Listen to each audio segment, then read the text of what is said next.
Well, Albert, when we saw you back at home in Kansas City, you were closing in on 3,000. Now you have 3,000. We see it out here on the field. How special was that moment for you and your family, too? No, it was really special. I think, to be able to accomplish that milestone, I wanted to do it so bad here that Thursday night at home for our fan. But, I'm a big believer that gas time is perfect, no mine. So sometimes we want things, but I think he does things, in his best time. So I was able to do it the next day in Seattle. And I think, we have a lot of Angels fans there, but the people of Seattle to appreciate and give me a standing ovation. And it's something that I share with my fans here because, it's not every day you see 3,000. And it was a pretty special moment that I got to share with my family too and my teammates, the way that they embraced me, going to first base, it was pretty special. This is a special week for so many kids around the country because it's draft week. It's been a few years since you went through that, but you were the Kansas City kid that was drafted. What were your expectations back then?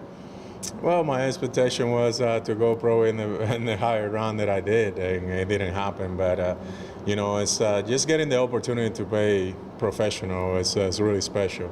I think every kid that play baseball and had that opportunity, they wish they can get drafted on these days, and they don't get that opportunity. So for me, I went 402 in the draft, and I just took advantage of every opportunity. When I got invited to International League, I walk in there like I belong. I walk in there like if I was a first round.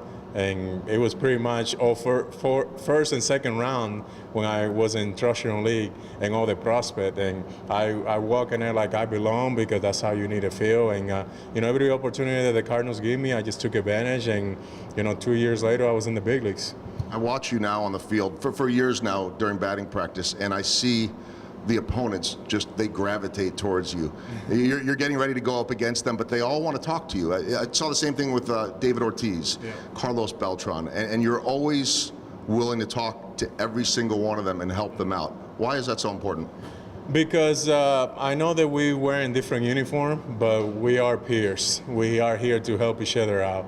I have a group of 25 guys plus the guys in the DL, 30 guys here. We try to get better every day and ask me questions. But that's the same way that I saw Mark McGwire. That's the same way that I saw Edgar Renteria, Gene Edmonds, Mike Matheny, Placido Polanco.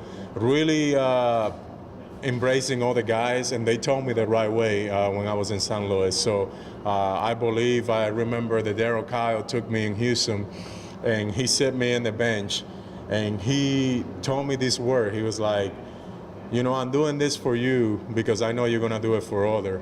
And that touched me. As a rookie, you're getting a guy that have all the experience and got all the success and spent like 30, 45 minutes just sitting in the dugout by myself, man. And that was the first guy, too, that when I broke camp and I wasn't in the team yet, he told me don't be afraid about making the All-Star team, and I made the All-Star team in 2001. So I was around great players with great names and great career.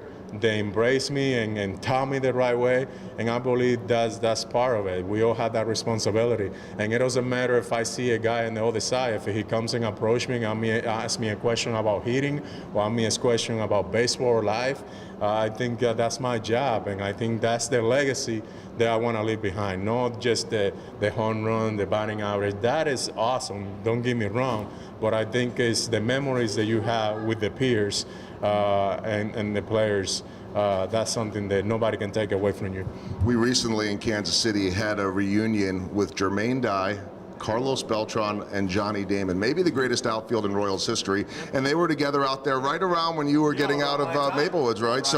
I saw those guys playing. I also work out with them one off season. Jermaine Dye, Joey Randa, Mike Sweeney, and those guys. But I asked those three if you could go back now, and they're all retired, and tell the younger you something, what would it be? So if you could go back and tell the younger Albert now what you know, what would it be? I think for me is don't try to be that I'm invincible. I think when you're young, you really think that you ignore those ache and pain and the time off that Tony wanted to give me. And, I went probably from 2001 all the way to, I think it was 2009, almost averaging 159, 161 games. And I think maybe take those times off that Tony wanted to give me off, that I always fight about it, and I even fight it to right now, those days. But I believe that, that's something that I probably could have helped me a little bit with the injuries that I'm dealing right now. Last thing, what's left for you? I remember I saw you in the offseason in Kansas City a few years ago, and you sounded a little bit worried about your health. You weren't really sure about the future, but now you look great again, and you look like you have this incredible energy. So what's left? Just like our owners say, we need some diamonds. Winning a championship. That's what I'm here. I believe that's what the angel brought me here. I know it's been rough the last 7 years. We have a great group of guys. My main goal is about to try be healthy and try to do the best that I can to help this organization to win and get back into the postseason and get the opportunity to be in the postseason. And you never know. As you know, in the postseason, anything can happen. And that's what I want. I want to bring a championship back to the city of Anaheim for our owner, for our front office, for those guys who really work hard and put this team together for us to win. And that's my main goal every year. Keep making a difference on the field, off the field, with everything that you do for charities, Dominican, Down syndrome, and the game of baseball. Thanks, Albert. Thank you, buddy. Good to see you. All right, appreciate it.